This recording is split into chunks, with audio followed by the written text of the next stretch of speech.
Hello. Once again, Jai Masih सबैलाई. This is me Aaron. Once again through my YouTube channel, We Are Christ Generation. तपाईहरुको माझमा धेरै समय पछाडि परमप्रभुको जीवित वचन लिएर आएको छु.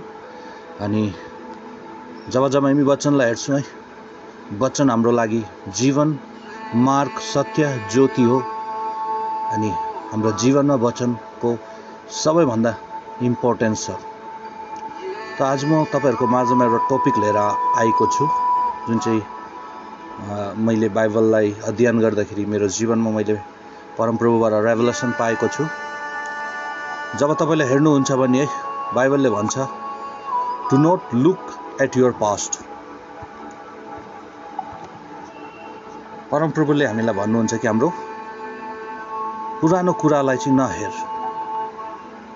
किन भन्दाखेरि यहाँ एउटा गहिरो रहस्य छ. त्यो आज हामी बाइबलबाट बुझ्ने छौं है.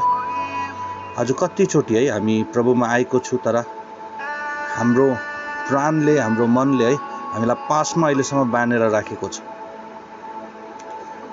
अनि त्यो कुरा चाहिँ के हो भन्दा एउटा डिस्ट्रक्सनको कुरा हाम्रो जीवनमा. जब हामी हेरौँ भने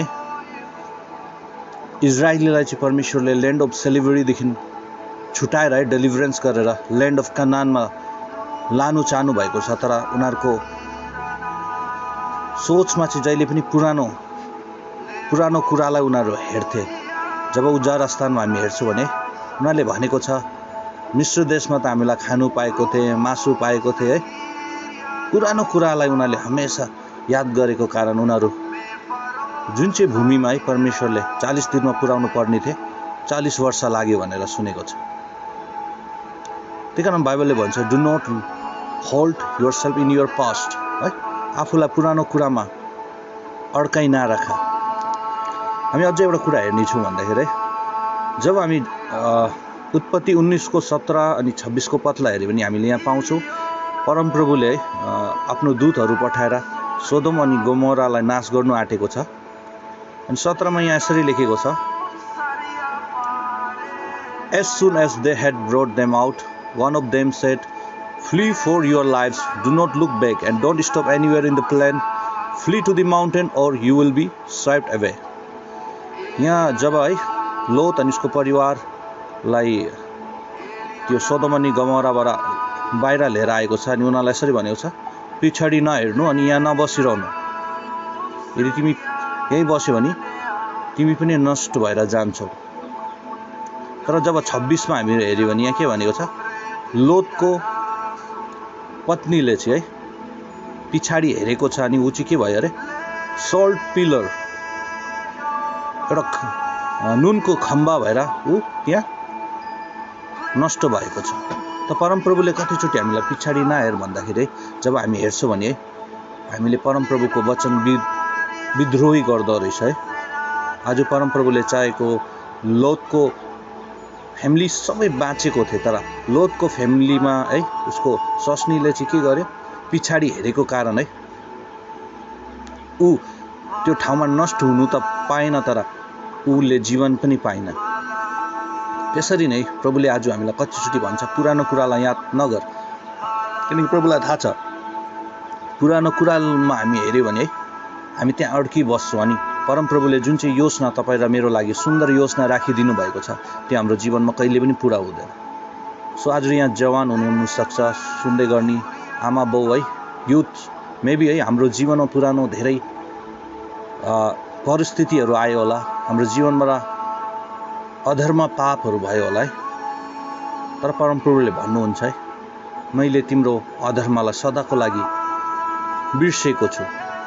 प्रभुले बार है एउटै कुरालाई हाम्रो जीवनमा याद गराइरहनु हुँदैन, उहाँले बिर्सिनुहुन्छ.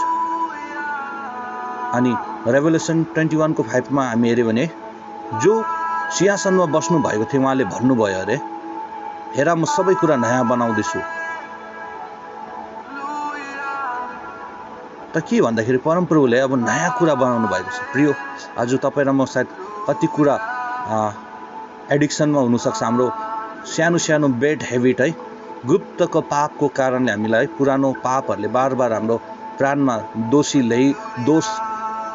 दोषपन ल्याइरहेको होला. तर परमप्रभुले भन्नुहुन्छ पुरानो कुरामा अड्किन बस, किनकि मेरो योजना तिम्रो लागि महान छ।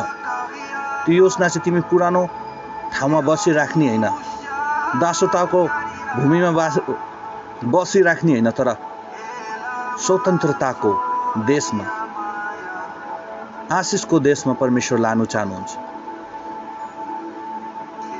अलिक दिन अगाडि एउटा सिस्टरसँग मेरो भेट भयो अनि उहाँको जीवनमा अलिक उताउ चढाउ भएको रहेछ अनि उहाँको जीवनमा एउटा गिल्ट भावना रहेछ के परमप्रभुले अब मलाई प्रेम गर्दैन, मैले जुन चाहिँ कुरा गरेँ त्यो कुराको कारणले है परमप्रभुको उपस्थितिमा, येशूको उपस्थितिमा जानु सकेको रहेन रहेछ।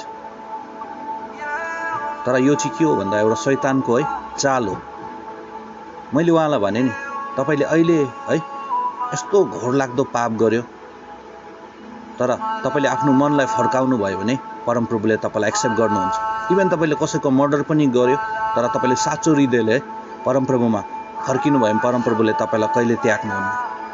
अनि यो म जुन चाहिँ कुरा बोलिरहेको छु, म इमोसनमा होइन तर एक्सपिरियन्समा बोलेको छु भनेर उहाँको लागि मैले जसरी प्रेयर गरेँ, साँच्चै नै उहाँ फेरि परमप्रभुको उपस्थितिमा जानु सक्नुभयो। अनि पुरानो कुरा चाहिँ हाम्रो जीवनमा ल्याउने को भन्दाखेरि शैतान हो है। हाम्रो पापहरूलाई देखाउने चाहिँ को? शैतान हो। हाम्रो जीवनको कमीलाई देखाउने को? शैतान हो। हाम्रो जीवनको दोषलाई देखाउने चाहिँ को? शैतान हो। तर परमप्रभुले भन्छ पुरानो कुरा बितेको छ, तर म नयाँ कुरा ल्याउँदैछु। म तपाईको बिचमा यो सानो समयलाई म सर्मनलाई समाप्त गर्नु चाहिरहेको छु। त्योभन्दा पहिला म एउटा इक्जाम्पल दिन चाहन्छु। हामीले हेर्छौँ भने गाडीको अगाडि रियर मिरर हुन्छ है, लुकिङ ग्लास हुन्छ। त्यो लुकिङ ग्लास चाहिँ किन दिएको भन्दाखेरि है घरिघरि हामी पछाडिको कुरालाई हेरेर है हामी आफैलाई के गर्नुपर्छ, पछाडि गाडी आएको त छैन, पछाडि कोही हामीलाई ओभरटेक गरिरहेको त छैन, त्यसले के गर्छ हामीलाई एक्सिडेन्ट हुनुभन्दा बचाउँछ।